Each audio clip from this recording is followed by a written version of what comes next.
Assalamualaikum warahmatullahi wabarakatuh.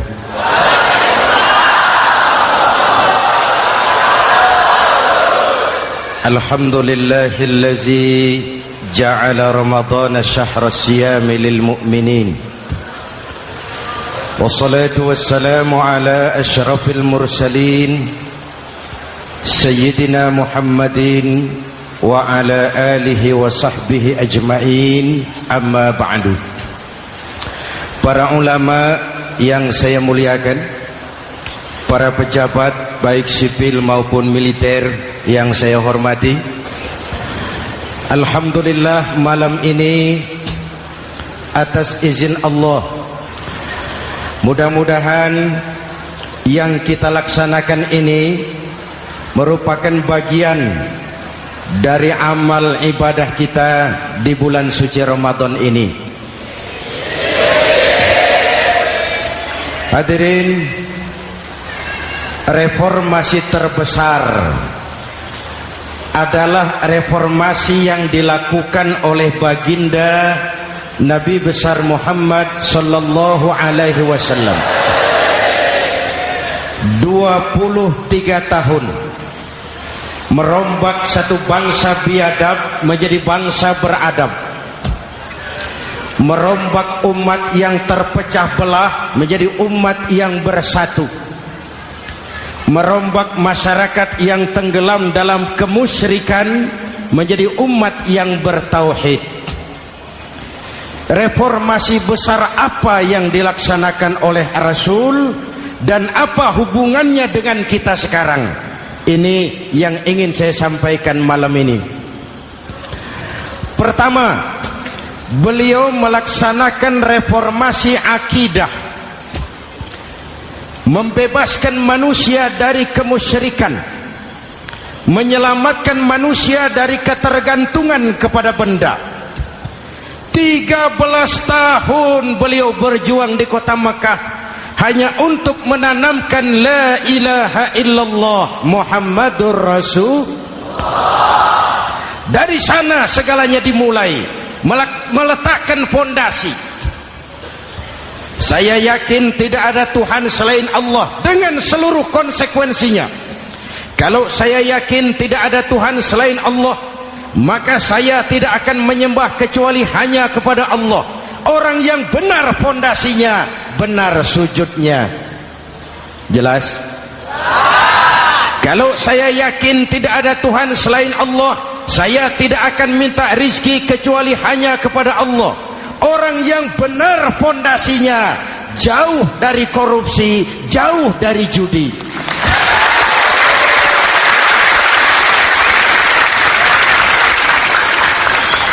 Kalau saya yakin tidak ada Tuhan selain Allah, saya tidak akan menggantungkan hidup kecuali hanya kepada Allah. Saya tidak akan melarikan persoalan kecuali hanya kepada Allah. Saya tidak akan pernah takut kecuali hanya kepada Allah. Saya tidak akan minta tolong kecuali hanya kepada Allah. Inilah generator yang membangkitkan seluruh nilai-nilai amal kita. Kita puasa, kita sujud, kita jihad, itu kan karena nilai iman. Betul? Imannya tidak kelihatan, yang kelihatan gejalanya. Mic ini berbunyi karena ada strom. Percaya apa tidak? Kelihatan stromnya? Kok tahu ada strom dari mana? Dari bunyi. Ada suaranya itu, ada stromnya. Kenapa? Bunyi. Lampu menyala karena ada strom. Kipas angin berputar karena ada strom. Betul? Jadi kalau ada strom bunyi dong. Kalau ada strom lampunya nyala dong. Kalau ada strom kipas anginnya muter dong. Artinya apa? Kalau ada iman sujud dong. Kalau ada iman jihad. Udah dangdong.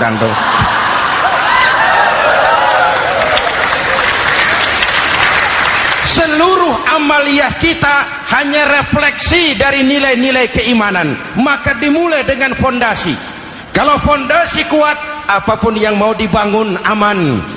Kalau fondasi rapuh, apa yang mau dibangun di atas fondasi yang rapuh. Karena itu, dengan tabligh akbar ini, pesan pertama saya, mari jaga nilai-nilai iman kita. Kita masih bergelut dengan zaman susah. Judi kembali merebak.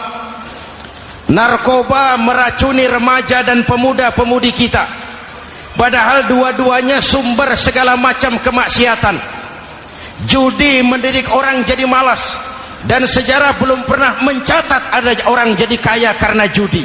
Yang bangkrut, yang kere, yang melarat banyak.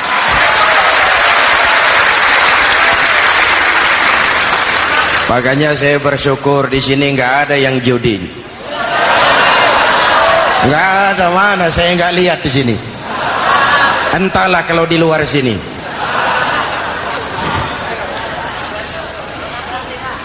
Judi itu penyakit, kalahnya bikin penasaran, menangnya bikin ketagihan. Itulah penyakitnya. Makanya lebih baik makan singkong betulan daripada makan roti mimpi. Ayo, makan singkong betulan, makan roti mimpi, lebih baik mana? Lebih baik makan roti betulan, Mas. Maksud saya uang 4-5 ribu rupiah itu daripada belikan togel, daripada dibelikan pakong, daripada dibelikan macam-macam undian judi, lebih baik dibelikan beras, makan sama-sama. Hadirin yang saya hormati, karena iman kita hidup, untuk iman kita berjuang, dalam iman kita ingin kembali menghadap Allah Subhanahu. Dahulu pun orang-orang tua kita berjuang memerdekakan negeri tercinta ini. Apa faktor penggerak utamanya? Iman. Imanlah yang mengajarkan orang-orang tua kita, hubbul watan minal iman. Cinta tanah air bagian daripada iman. Lah, tanah air kita kan bukan Aljazair. Tanah air kita bukan Palestina. Tanah air kita bukan Mesir. Tanah air kita mencintai Indonesia bagian daripada iman. Yang datang menjajah kebetulan kafir. Lah ini, bertemulah cinta tanah air dengan semangat jihad yang diajarkan agama. Lalu bangkitlah para ulama, bangkitlah para kiai, bangkitlah para santri, berjuang memerdekakan negara tercinta ini. Saya tanya lagi, orang-orang tua kita dahulu berjuang melawan penjajah, senjatanya apa? Bambu runcing. Jenderal mana mau taruhan? Bambu runcing merdeka melawan tank. Bambu runcing merdeka melawan meriam. Bambu runcing merdeka melawan tentara-tentara profesional yang terlatih dengan baik. Menurut logika tidak mungkin. Menurut kebiasaan tidak bisa. Menurut rasio impossible. Entoh nyatanya kita merdeka. Lalu para pendiri Indonesia dengan jujur mencantumkan dalam mukaddimah Undang-Undang Dasar Negara kita kalimat yang berbunyi, dengan berkat rahmat Allah yang Maha Kuasa. Ada tidak itu dalam pembukaan Undang-Undang Dasar? Ada apa tidak? Pokoknya biar belum pernah baca, ada gitu saja sudah, biar lancar urusan. Saya yakin kalimat ini bukan lipstick, not decoration only. Kalimat ini pengakuan moral, pengakuan batin yang sangat jujur dari para pendiri Indonesia bahwa Allah campur tangan dalam proses kemerdekaan. Kalau tidak, nggak ada ceritanya bambu runcing merdeka melawan tank.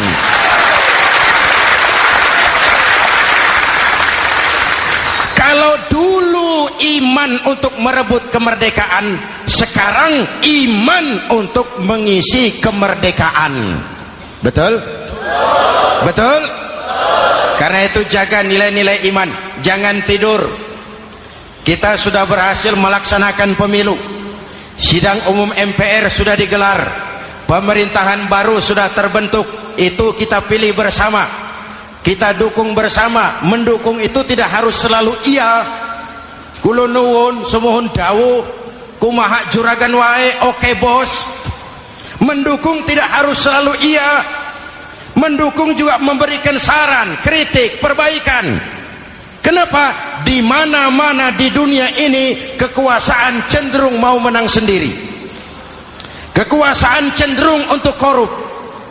Karena itu kalau kita cinta kepada pemerintah, kita harus mengawasi jalannya pemerintahan kita ini.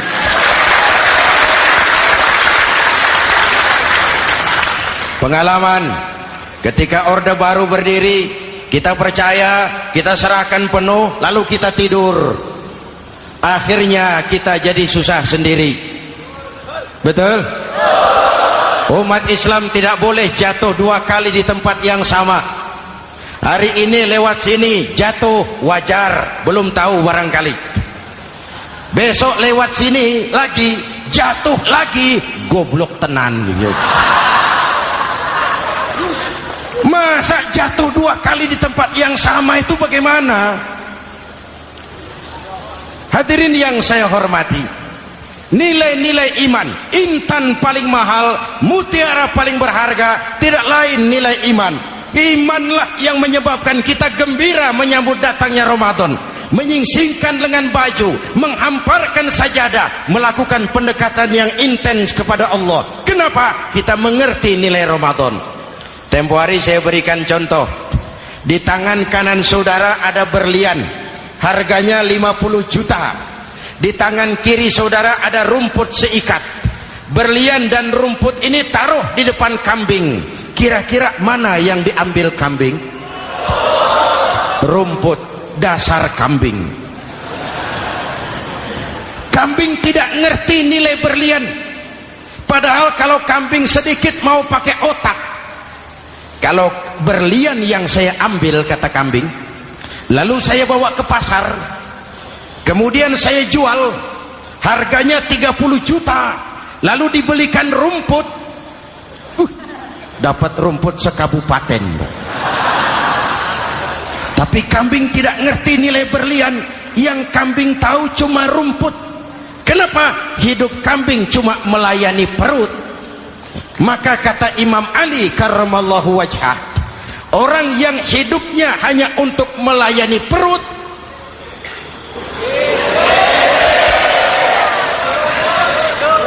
saudara yang ngomong ya, tanggung jawab. Saya kan cuma mulai, kenapa diterusin?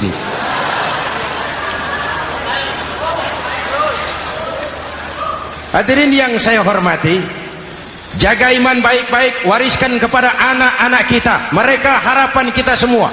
Mereka masa depan Indonesia. Akan bagaimana Republik Indonesia, bahkan akan bagaimana Islam di Republik Indonesia 20, 30, 40 tahun yang akan datang. Anak-anak kitalah jawabannya.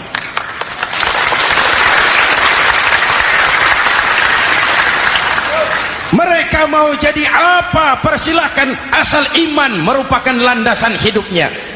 Anak-anak kita boleh jadi jenderal, asal jenderal beriman. Boleh jadi pejabat, pejabat beriman.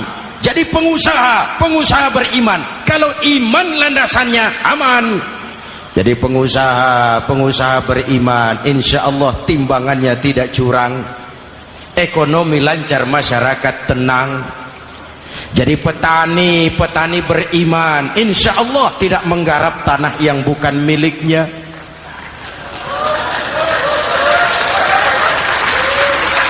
Jadi pejabat, pejabat beriman, insya Allah korupsinya sedikit.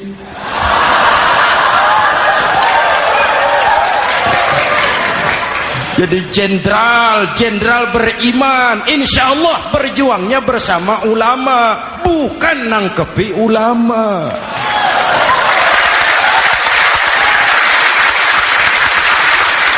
Jadi teknokrat, teknokrat beriman. Jadi pengusaha, pengusaha beriman.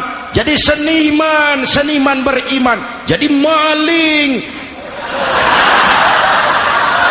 Nggak ada, mana ada maling beriman. iman landasannya, insya Allah aman. Ini yang pertama. Yang kedua, baginda Nabi melaksanakan reformasi sosial. Berupa apa? Membebaskan manusia dari ras diskriminasi, mengikat manusia dengan tali akidah. Diciptakan kita dari laki-laki dan perempuan, dijadikan kita bersuku-suku dan berbangsa-bangsa. Bahkan Quran memulai dengan kalimat syu'ub, wa ja'alnakum syu'uban wa qabaila. Kami jadikan kamu berbangsa-bangsa dan bersuku-suku agar kamu saling mengenal satu dengan yang lain. Saya ingin mengulangi imbauan saya, mari kita tingkatkan kerukunan. 3 macam kerukunan. Pertama, rukun antar umat seagama. Sesama muslim harus rukun. Ya Pak? Ya Bu?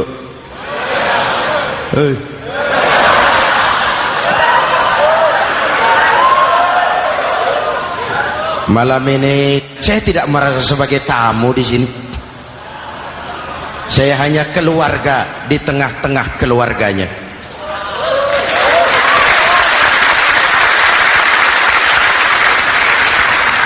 Di sepanjang Jawa kah saya, ke Sumatera kah saya, ke Kalimantan saya, ke Sulawesi saya, ke Irian Jaya saya, kemana saja saya pergi, di mana saja saya berada, saya hanya keluarga di tengah keluarganya.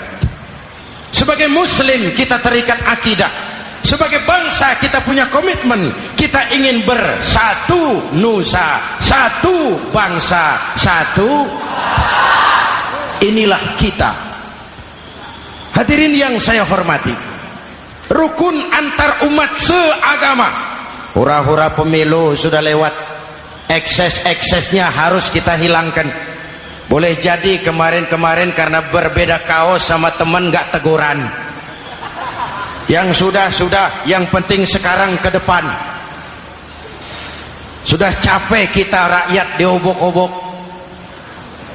Sudah datang saatnya kita meluruskan saf, merapatkan barisan, menggalang semangat kebersamaan. Rukun antar umat seagama. Begitulah malam ini saya hadir di tengah keluarga sendiri. Yang mengikat kita apa? Akidah. Di masjid kita ditemukan, dan inilah simbol kehidupan umat. Tadi kita sholat isya dan tarawih di sini, menghadap ke arah yang sama, menyembah Allah Tuhan yang sama, melakukan gerak yang sama, membaca bacaan yang sama, dengan bahasa yang sama. Betul? Tapi kita datang dari segala penjuru. Kita datang dari sebelah lor, sebelah kidul, sebelah wetan, sebelah kulon. Di sini di masjid ini kita menghadap ke arah yang sama. Kita yang hadir di sini boleh jadi ada yang dari Sumatera, Kalimantan, Sulawesi, Irian Jaya, tapi kita adalah Indonesia. Jelas? Jelas? Saya sering kasih contoh, coba kalau sholat pakai bahasa masing-masing, ramai masjid, bingung malaikat. Ini Indonesia ramai karena tiap provinsi sholat pakai bahasa masing-masing. Kalau Riau bicara sendiri, Ambon bicara sendiri, Aceh bicara sendiri, Irian bicara sendiri, ramai masjid. Jelas? Jelas? Yang imam pakai bahasa Indonesia, takbir, Tuhan yang maha besar. Gagah sekali, bingung malaikat. Kembali kita kalau sholat pakai bahasa masing-masing. Betapa ramainya masjid. Itu cermin dari bangsa yang tidak bisa menjaga kesatuan dan persatuan. Uni Soviet almarhum Al-Mal'un itu negara adidaya, negara adikuasa, bersama-sama dengan Amerika menjadi polisi dunia. Tetapi kemudian dihantam oleh glasnost yang kebablasan. Gorbachev terpental, Soviet pecah jadi negara kecil berkeping-keping. mimpi mengembalikan Soviet seperti dulu. Begitulah kalau kita biarkan benih-benih disintegrasi ini terus berkembang, tidak ada lem perekat, maka kita akan pecah berkeping-keping dan kita akan jadi satu bangsa yang kecil. Oleh karena itu, yang pertama, jaga kerukunan antar umat seagama. Berbeda pendapat boleh, berpecah belah jangan. Berbeda partai oke, tapi berbeda dalam wawasan bernegara jangan. Jujur saja, saya kemarin musim pemilu itu sudah agak pesimis melihat, batin saya menjerit, ya Allah, kenapa umat jadi begini? Kenapa umat harus terkotak-kotak? Terlalu banyak partai-partai Islam waktu itu, 20 lebih. Begitu sidang umum MPR berjalan, saya mulai melihat titik optimisme. Ada yang mengkristal, di mana orang tidak lagi melihat partainya, tetapi melihat nilai-nilai imannya. Itulah yang memang utama buat kita.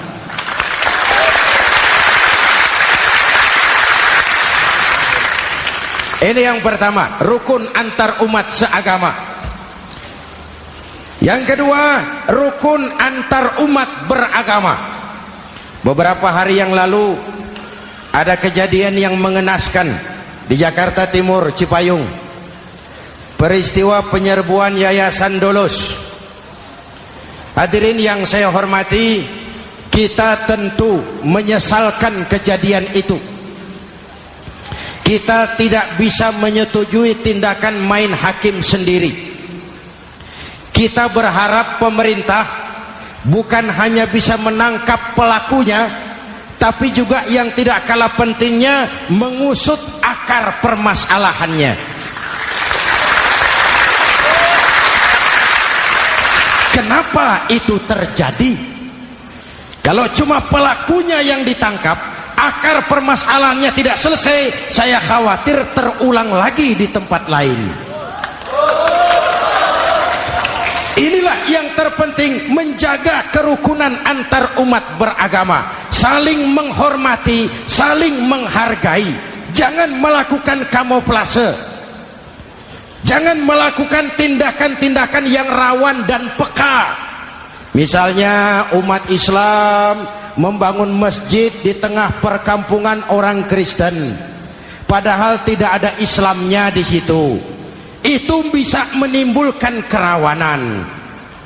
Atau sebaliknya, membangun gereja di tengah perkampungan umat Islam yang tidak ada Kristennya di situ.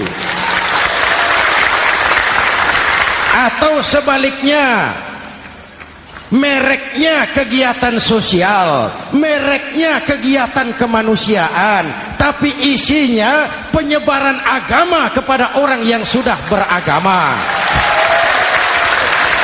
Itu pun bisa menimbulkan kerawanan. Jelas? Maka yang besar jangan mau menang sendiri, yang kecil harus tahu diri. Jelas?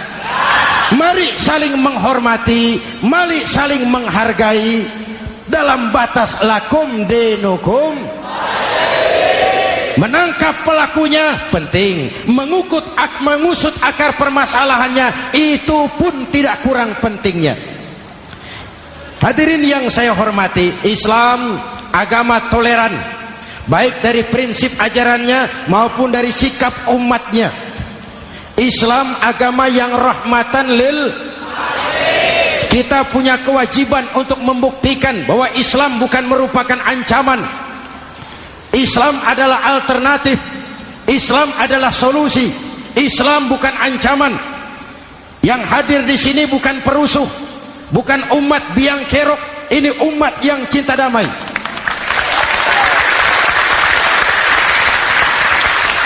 Ini umat yang tidak pernah mencari-cari musuh, tapi juga tidak akan pernah lari kalau bertemu musuh. Mari kita jaga kerukunan antar umat beragama. Jangan sampai peristiwa Dolos terulang lagi di tempat-tempat lain. Saling menghargai, saling menghormati. Jangan main hakim sendiri. tapi juga jangan mau menang sendiri. Hadirin yang saya hormati, dengan menjaga kerukunan antar umat beragama, akar keutuhan kita sebagai bangsa semakin terpelihara. Lalu yang ketiga, rukun antar umat beragama dengan pemerintah. Tadi kita sholat di sini ada imam, ada makmum, betul? Kalau makmum siapa saja boleh, Mas. Tidak ada pemilihan makmum. Fikih itu ketat kalau sudah memilih imam. Nih makmum siapa saja. Pak, itu orang pemabuk itu, boleh jadi makmum. Suka mencuri, Pak, boleh jadi makmum. Bacaannya tidak fasih, boleh jadi makmum. Ketinggalan 1 rakaat, boleh jadi makmum. Tapi tidak tiap orang boleh jadi imam. Kenapa? Imam mau mimpin orang banyak. Kalau dia bodoh, bagaimana nasib makmumnya?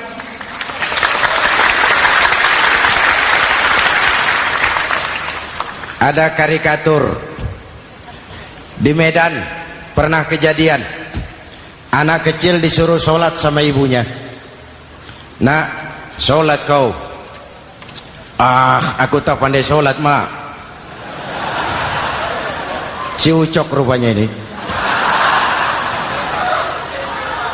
Kata ibunya, sudahlah, kau ikuti saja bapakmu tuh. Apa yang bapak mau kerjakan, kau ikuti sajalah. Jadi lama, kalau ikut saja bisa laku. Berangkatlah anak ini kan, sholat di belakang bapaknya, jadi makmum. Sholat di balai bambu, tidak pakai tikar. Bangun sujud, hidung bapaknya terjepit bambu. Karena sakit dan kaget, refleks bapak ini teriak, aduh. Anak di belakang ingat pesan maknya, ikuti saja bapakmu. Si anak ini malah pakai irama, aduh.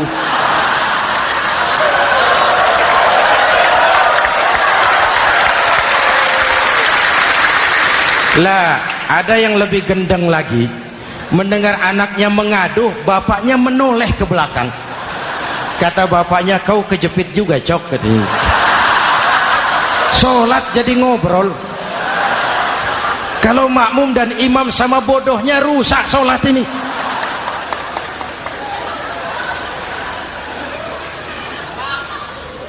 Hadirin yang saya hormati, rukun antar umat beragama dengan pemerintah, pemerintah yang legitimate, yang dihasilkan lewat proses demokrasi. Benarnya kita dukung, salahnya kita tegur, kita kritik, kita perbaiki, kita berikan saran-saran yang baik. Sekali lagi, jangan tidur. Sudah lewat masanya. Kemarin-kemarin kita menghadapi satu masa yang penuh krusial. Sudah datang saatnya kita bersama-sama bahu-membahu mengatasi kesulitan besar yang tengah kita hadapi sekarang ini. Dengan 3 kerukunan ini, insya Allah keutuhan kita sebagai bangsa akan lebih terpelihara. Ini reformasi kedua. Dalam konteks kita sekarang, menjaga semangat kebersamaan. Saya sering mempopulerkan di masyarakat kita, umat Islam bangsa Indonesia seperti 5 jari ini. Kalau kompak, apa yang tidak terpegang? Tapi kalau berpecah belah, apa yang mau dipegang? Yang ini namanya ibu jari. Umaro ini, pemerintah. Kerja apa saja kalau sudah diginikan pemerintah, lumayan. Diginikan kiamat, Mas. Legalitas. Umaro. Yang ini telunjuk, alat untuk menunjuk. Ini orang yang punya uang, orang kaya, para pengusaha, investor. Kita perlu untuk memulihkan roda perekonomian kita. Di mana-mana kalau orang sugih nunjuk, lancar urusan, Pak. Coba kita yang melarat nunjuk-nunjuk ini, nggak laku. Makanya kata orang, serba salah jadi orang susah, tapi lebih susah jadi orang serba salah. Serba salah jadi orang susah, tapi lebih susah jadi orang serba salah. Telunjuk. Yang ini jari tengah lah ini. Di tengah dia, ke kanan tidak, ke kiri tidak. milik semua golongan ini, netral. Siapa ini? TNI. Siapa ini? Cendekiawan. Siapa ini? Ulama idealnya ini. Milik semua, tidak kemana-mana tapi ada di mana-mana. Gak bisa diajak suitan ini.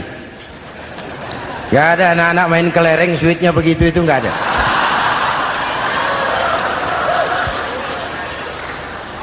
Ini jari manis remaja, pemuda, masa muda, masa yang paling manis. Semua harapan milik pemuda. Belum pernah saya dengar ada orang pidato para kakek-kakek harapan bangsa, belum pernah. Mesti kalau sudah harapan umat, pemuda, harapan negara, pemuda, harapan agama, pemuda, harapan bangsa, pemuda, harapan pemudi. Jari manis. Yang ini kelingking, jari paling kecil ini. Ini kaum wanita ini. Perempuan kecil tapi mantap. Masya Allah. Ini ibu jari ini besar ini.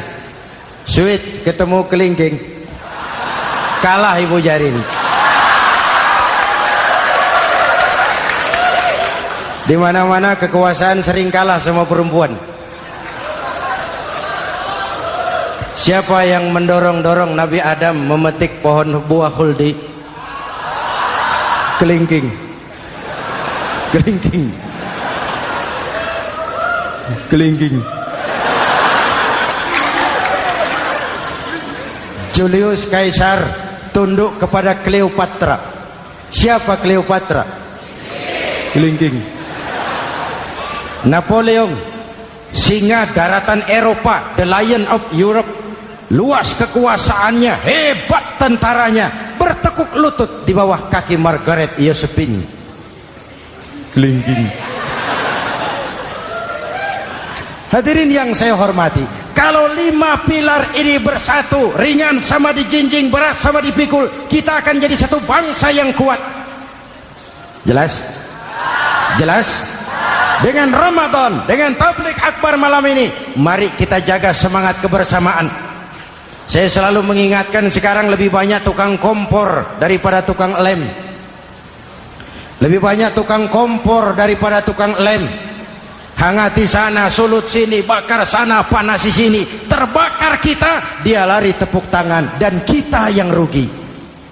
Jelas? Jelas? Ini hal yang kedua. Reformasi sosial mengikat manusia dengan tali akidah, mempersaudarakan manusia dari manapun orang datang, apapun warna kulitnya, dari suku apapun ia dilahirkan, kalau akidahnya sama, itulah saudara kita.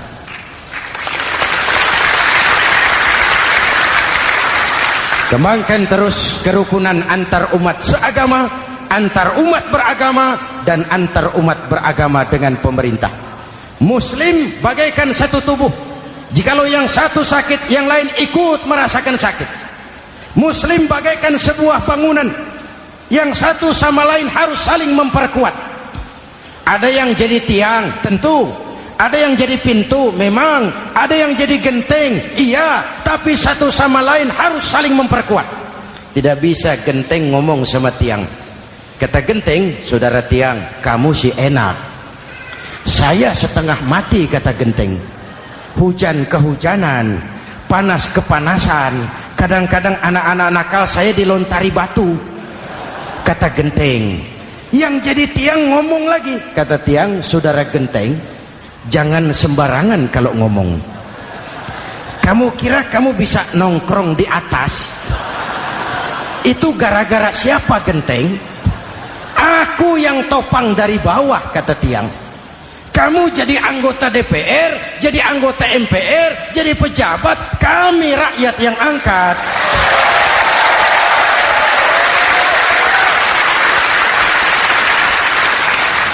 Jangan waktu di bawah rajin ngamalkan ayat kursi, dapat kursi lupa sama ayat.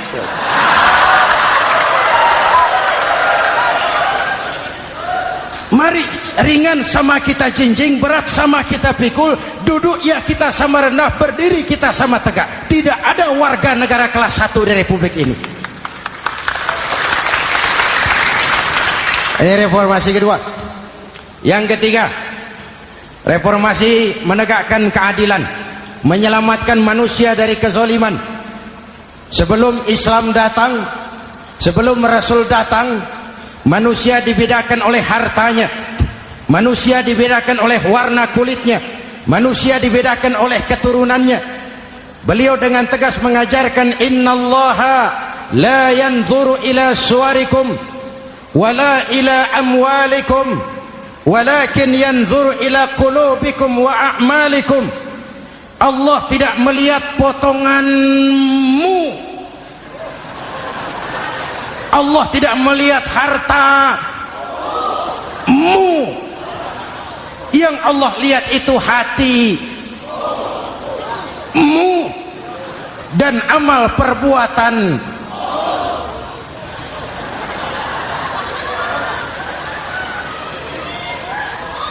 Perjuangan menegakkan keadilan. Hadirin yang saya hormati, itulah yang menyebabkan reformasi kita menggelinding, menuntut keadilan, baik keadilan di bidang politik, keadilan di bidang ekonomi, keadilan di bidang hukum. Nabi pernah mengingatkan, hakim, kata Nabi, itu ada 3 macam. Al-qudatu salasatun. Hakim ada 3 macam. 1 di surga, 2 di neraka.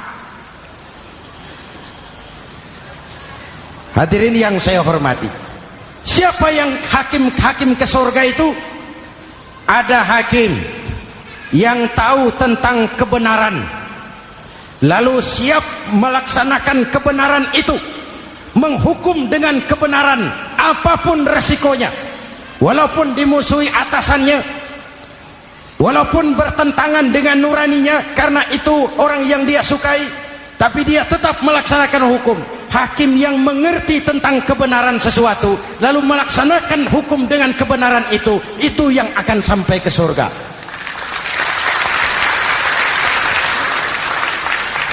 Yang kedua, ada hakim tahu tentang kebenaran tapi tidak mampu melaksanakan hukum dengan kebenaran itu.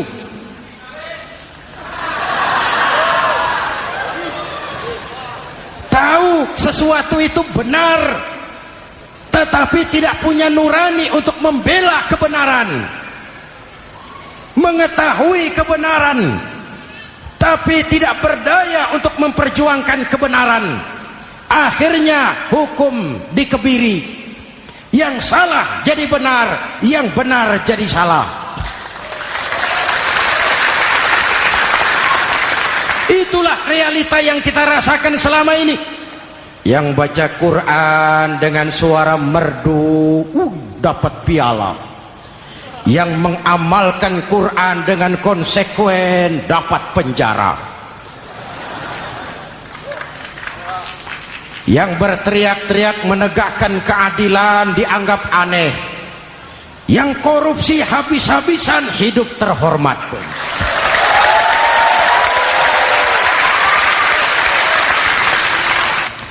Jadi yang kedua tadi hakim yang tahu kebenaran tetapi tidak mampu melaksanakan hukum sesuai dengan kebenaran. Diperkosanya kebenaran, ditekannya hati nuraninya, sehingga ini yang mengakibatkan terlukanya perasaan keadilan. Yang ketiga lebih celaka lagi, ada hakim yang tidak mengerti tentang kebenaran lalu melaksanakan hukum dalam ketidakmengertiannya. Bodoh melaksanakan hukum dalam kebodohan, itu pun menyebabkan orang masuk neraka. Na'udzubillah. Hadirin yang saya hormati, reformasi yang dilaksanakan Rasul berjuang menegakkan keadilan.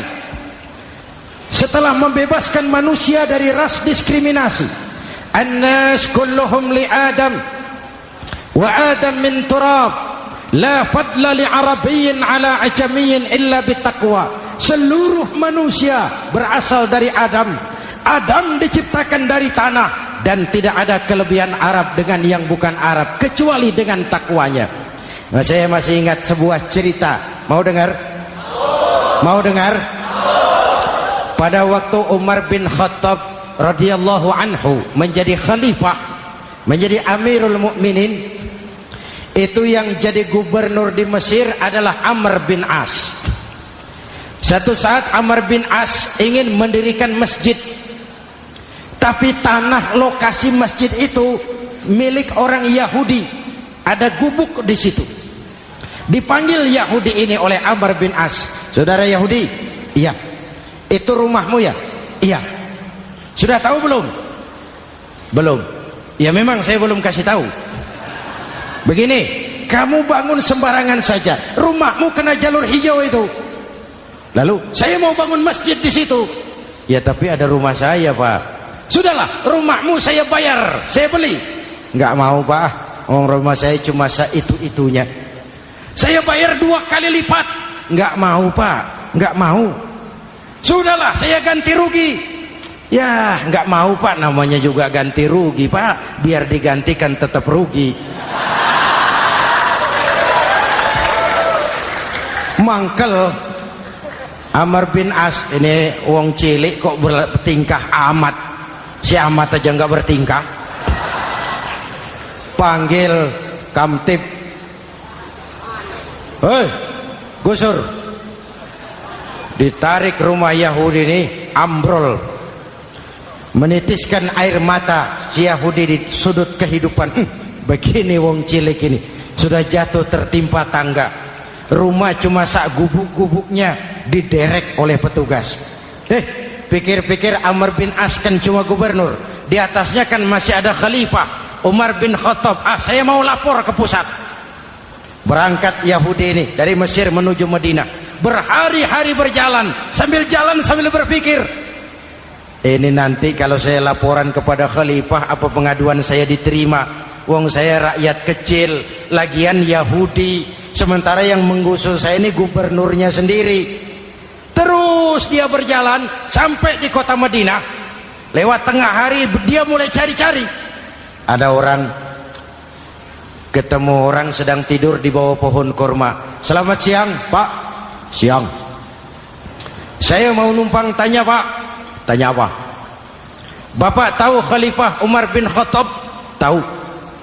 Istananya di mana, Pak? Istananya di atas lumpur. Di atas lumpur? Iya. Pakaian kebesarannya apa, Pak? Sutra? Bukan. Pakaian kebesarannya malu dan takwa.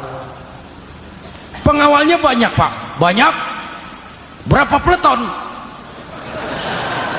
Pengawalnya yatim, orang jompo, kelompok mustad'afin, orang-orang lemah, janda-janda tua.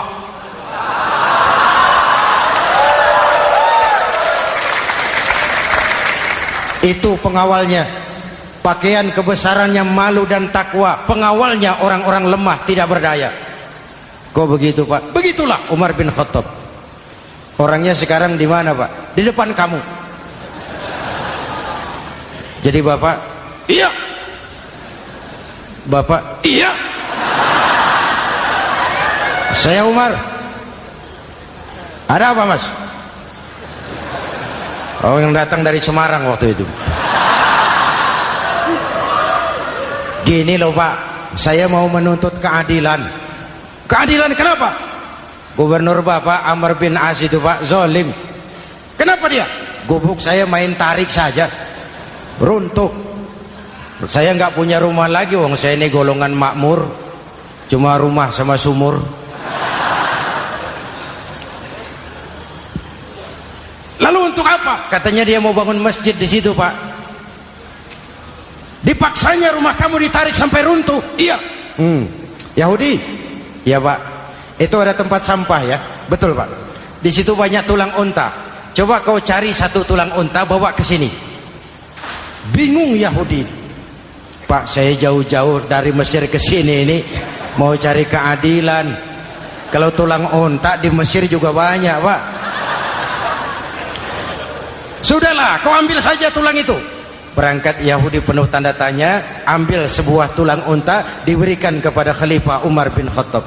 Tulang ini diambil, Umar hunus pedangnya, dengan ujung pedang dibuat garis lurus di atas tulang unta itu. Rak. Selesai. Yahudi, iya Pak, sekarang kau kembali ke Mesir, serahkan tulang ini kepada Umar bin Amr bin As. Makin bingung Yahudi, jauh-jauh datang kemari kira mau dapat keadilan, cuma dapat tulang. Ya sudahlah, namanya wong cilik. Berangkat dia pulang ke Mesir, berhari-hari sampai di Mesir. Pak Gubernur, ya lapor. Ada apa Yahudi? Saya dari pusat. Loh, kamu dari Madinah? Iya Pak. Ngapain sih kamu ke sana-sana? Nuntut keadilan. Kamu bertemu Khalifah? Ketemu Pak. Terus tulang.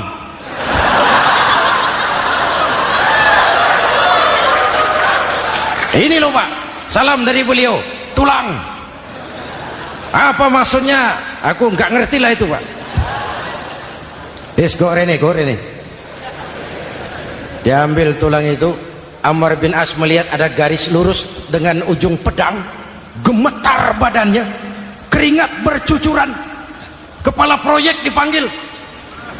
Mas, ini proyek masjid batal, gubuk Yahudi dirikan lagi. Loh Pak, kata kepala proyek, saya kan sudah menang tender Pak.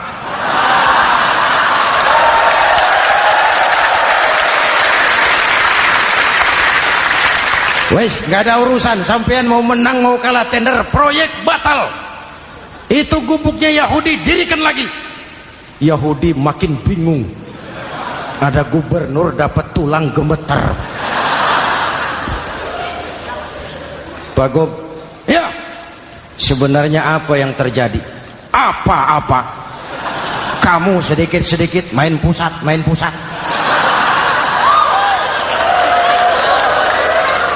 Yang ngomong dulu toh. Ya kan awalnya saya sudah ngomong Pak, tapi gubuk saya tetap ditarik. Percuma ya saya ke pusat Pak.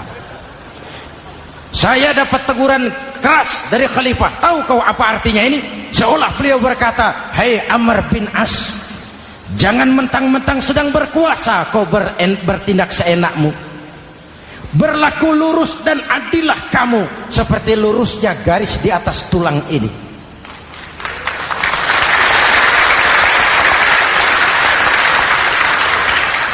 Kalau kau tidak lurus, kalau kau tidak berlaku adil, aku yang akan meluruskanmu dengan pedangku. Itu bahasa simbolik. Siapa yang gak gemeter? Kamu. Pusat. Wedus. Ya ini nek coro kita. Oh Pak, kalau begitu Islam adil ya Pak? Adil. Jadi saya menang Pak? Menang kamu. Padahal saya Yahudi. Tapi menang ya? Menang. Pak sudahlah kalau begitu Pak. Bagaimana? Itu gubuk saya ambil saja Pak. Tanah-tanahnya sak gubuk-gubuknya Bapak ambil. Silahkan kalau mau dibangun masjid. Tidak cuma sekedar itu Pak. Mulai hari ini Bapak dengarkan, asyhadu an la ilaha illallah wa asyhadu anna muhammadar rasulullah.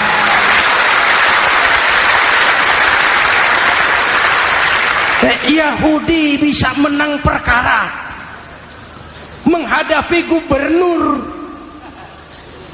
Kalau ini terjadi di Indonesia,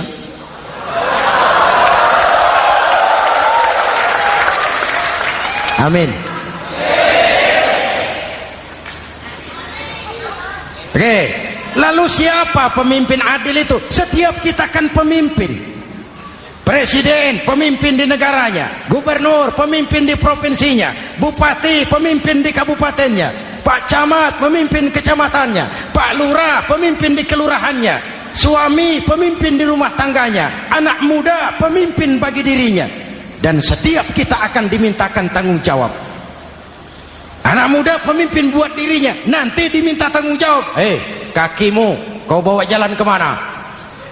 Tanganmu ngambil apa? Lidahmu bicara apa? Matamu menteleng. Apa yang dilihat? Seluruhnya akan dimintakan pertanggungan jawab. Marilah kita jadi orang yang adil kepada diri, kepada keluarga, dan akhirnya kepada masyarakat, bangsa dan negara. Hadirin yang saya hormati, satu ayat yang sering dibaca pada akhir khutbah khatib Jumat, innallaha ya'muru bil adli wal ihsan. Allah memerintahkan kamu berlaku adil dan berbuat ihsan. Tidak sekadar adil tapi ihsan. Ihsan nilainya lebih tinggi dari adil. Contoh, nak, tolong taruh telur itu di pinggir meja. Anak yang adil apa adanya, ditaruh telur di pinggir meja. Anak yang ihsan lain. Lah iya, perintahnya sih di pinggir meja, tapi kalau pas di pinggir meja kan jatuh ke bawah, ke tengah sedikit. Ini ihsan. Oleh karena itu, mari, perjuangan menegakkan keadilan masih panjang. Jalannya tidak lurus, bertabur bunga, menanjak, menurun, banyak onak dan duri. Namun seperti yang dikatakan seorang tokoh, masih Napoleon, kalau ada 1000 orang penegak keadilan, saya satu dari yang 1000 itu. Kalau ada 100 penegak keadilan, saya juga satu dari yang 100 itu. Kalau ada 10 orang menegakkan keadilan, saya juga satu dari yang 10 itu. Kalau hanya 1 orang yang menegakkan keadilan, maka sayalah yang 1 itu. Tetap konsisten berjuang menegakkan keadilan, walaupun besok langit akan runtuh, walaupun besok akan kiamat, keadilan tetap harus ditegakkan. Oke, ini reformasi yang ketiga. Menegakkan keadilan, mengayomi masyarakat dengan hukum yang tegas. Dan Rasul menjadi contoh. Ini yang hebat.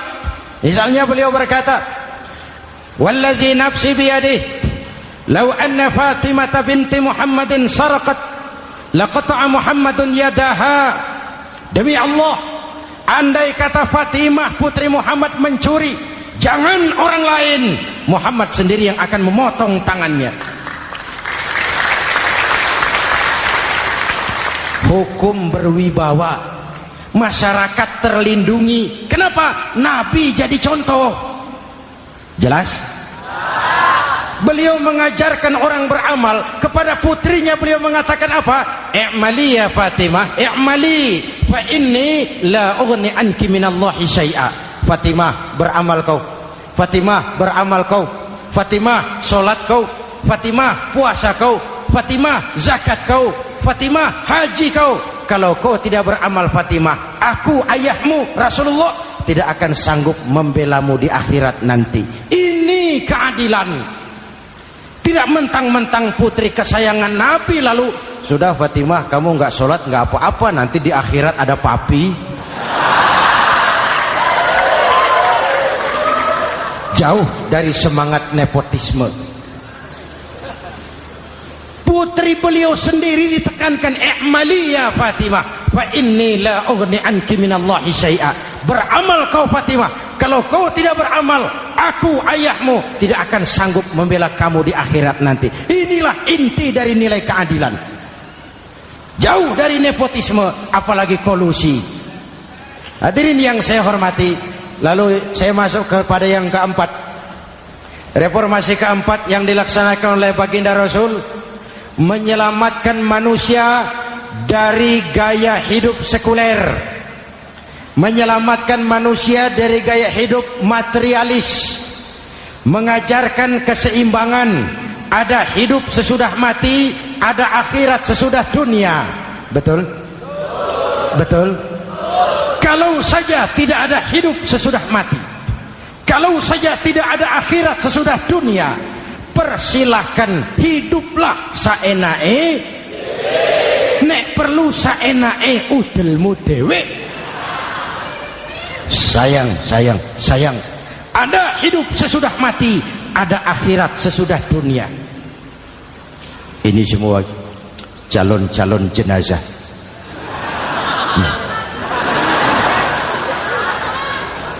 Calon lurah belum tentu jadi lurah. Calon gubernur, yang antri panjang. Calon menteri, mimpi. Calon jenazah, pasti. Betul? Karena ada hidup sesudah mati, ada akhirat sesudah dunia. Ini jadi rem. Saya kepengen kaya, tapi kalau menipu orang bagaimana dikubur? Saya kepengen naik pangkat, tapi kalau memfitnah orang bagaimana di akhirat? Melahirkan disiplin. Tujuan keyakinan akhirat mewarnai cara kita hidup di dunia. Hadirin, mari kita berdoa. Semoga semua yang hadir di sini dikuatkan iman dan Islam, dikokohkan kesatuan dan persatuan, dimurahkan rezeki untuk meningkatkan ibadah. Al-Fatihah. Bismillahirrahmanirrahim. Alhamdulillahirabbil alamin. Arrahmanirrahim. Maliki yaumiddin. Iyyaka na'budu wa iyyaka nasta'in. Ihdinas siratal mustaqim. Siratal ladzina an'amta 'alaihim ghairil maghdubi 'alaihim waladdallin. Amin. Nanti di akhir doa sama-sama kita kumandangkan kalimat tauhid. Bismillahirrahmanirrahim. Amin. Alhamdulillahirabbil alamin. Allahumma salli wa sallim mubarik ala sayyidina Muhammadin wa ala alihi wa sahbihi ajma'in. Allahumma rabbana taqabbal minna salatana wa siyamana wa qiyamana wa takhashu'ana wa ta'abbudana wa tammim taksirana ya arhamar rahimin. Allahumma ja'alna minas su'ada'il maqbulin wa la taj'alna minal ashqiya'il mardudin. Ya Allah, dengan sepenuh perasaan dan pengharapan, dengan segala kerendahan dan kelemahan, kami bermohon kehadirat-Mu. Tautkan hati kami bangsa Indonesia, satukan langkah kami untuk menata hari esok yang lebih baik. Karuniakan kami pemimpin-pemimpin yang takut kepadamu dan sayang kepada kami. Berikan mereka kekuatan zahir dan batin untuk membawa kami rakyat dan bangsa Indonesia keluar dari kesulitan besar ini menuju masyarakat yang adil dalam kemakmuran dan makmur dalam keadilan di bawah naungan ridha-Mu. Ya Allah, selamatkan kami dari perpecahan, selamatkan kami dari pertikaian, selamatkan kami dari bahaya kemunkaran dan kezaliman. Rabbana hab lana min azwajina wa dhurriyyatina qurrata a'yun waj'alna lil muttaqina imama. Afdalu ma qultuhu ana wan nabiyyuna min qabli. La ilaha illallah.